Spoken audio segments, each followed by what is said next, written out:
क्या देना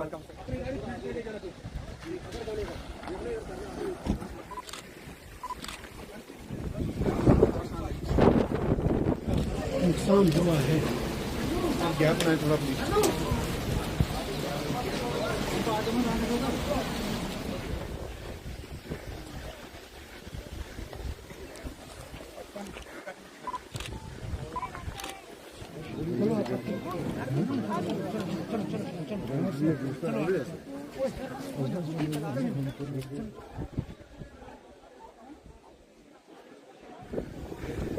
देखो ना है पीछे से आवाज आ रही है।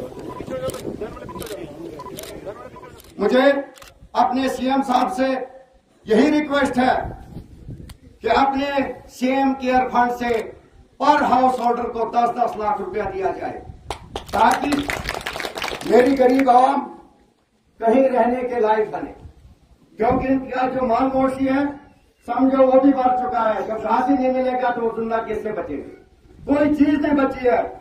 मैं शुक्रिया अदा करता हूं एडमिनिस्ट्रेशन का, जो यहाँ डीसी साहब, एसएसपी साहब, सारी एसडीएम साहब, जितने मेडिकल टीम उस दिन से आज तक रात दिन यहाँ है। जबकि 10 शीट्स का इंतजाम करना है आपके लिए, एक मुफ्त राशन का हमें इंतजाम करना होगा, ताकि ये सर्दियों के महीनों में आप में से कोई भूख से ना मरे। अब कुछ हमारी हुकूमत बनने से पहले ही ऐलान हो गए थे, कुछ पैसा यहाँ रिलीफ के तौर पर बांटा गया था। अब एमएलए साहब ने कुछ डिमांडें रखी हैं रिलीफ के तौर पे। मैं फौरी तौर, क्योंकि यहाँ अलग अलग किस्म का रिलीफ मिलता है।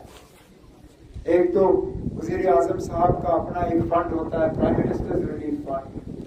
हमने आज ही प्रधानमंत्री वजीर आजम साहब को एक चिट्ठी लिखी है कि आप लोग जो नुकसान हुआ है तो प्राइम मिनिस्टर्स रिलीफ फंड के तहत आपको वहां से कुछ मुआवजा मिलना चाहिए। उसका भी वहां से मुझे उम्मीद है कि ऐलान होगा। फौरी तौर चीफ मिनिस्टर, जो मेरे पास जो रिलीफ फंड है उसमें से मैं 2 लाख रुपए का फौरी तौर ऐलान कर रहा हूं। वजीर आजम साहब का रिलीफ आ जाएगा। फिर जो रकम एमएलए साहब ने जहां दिया, जो मैंने अभी ऐलान किया है, जो हुआ है, और जो वजीर आजम साहब की तरफ से आएगा, उसके बाद जो फर्क रहेगा वो फर्क जो है हम पूरा कर लेंगे। तो हम आपके मकान भी तैयार करेंगे। जिस तरह एमएलए साहब ने कहा, यहाँ माड़वा वार्डन में हमें 2 कम से कम फायर सर्विसेज के स्टेशन जो है यहाँ बना के फायर सर्विसेज की गाड़ियां यहाँ तैनात करनी होंगी। हमें एम्बुलेंस का इंतजाम करना होगा, ताकि खुदा ना खास्ता अगर फिर जाके ये हुआ तो जो यहाँ पे आपके नुमाइंदे ने अपनी तकरीरों में बात की, कागज मैंने रखा हुआ है, मैं श्रीनगर वापस ले जाऊंगा और उस पर हम अमल करेंगे। और इंशाल्लाह उम्मीद करेंगे कि मिलके हम आपको इस तकलीफ से निकालें, आपको नए सिरे से बसाएं। और जो फिर लंबी बातें हुई स्पेशल रिक्रूटमेंट की, यहाँ पे मुलाजमत की, यहाँ पे टनल की, बाकी चीजों की, मैंने कहता हूँ इस खूबसूरत वादी में अगर ये टनल बने तो टूरिज्म का जो यहाँ पे दबाव होगा, आप लोग सरकारी मुलाजमत ढूंढोगे भी नहीं। और इंशाल्लाह मैं आपको यकीन दिलाता हूँ कि इन सब चीजों के लिए हम प्रोजेक्ट तैयार करेंगे। प्रोजेक्ट हम दिल्ली भेज के उनके साथ बात करके आपको इन 5 साल में हम जोड़ने का काम और आपके मुतालबे हल करने का काम करेंगे, लेकिन फौरी तौर होंगे।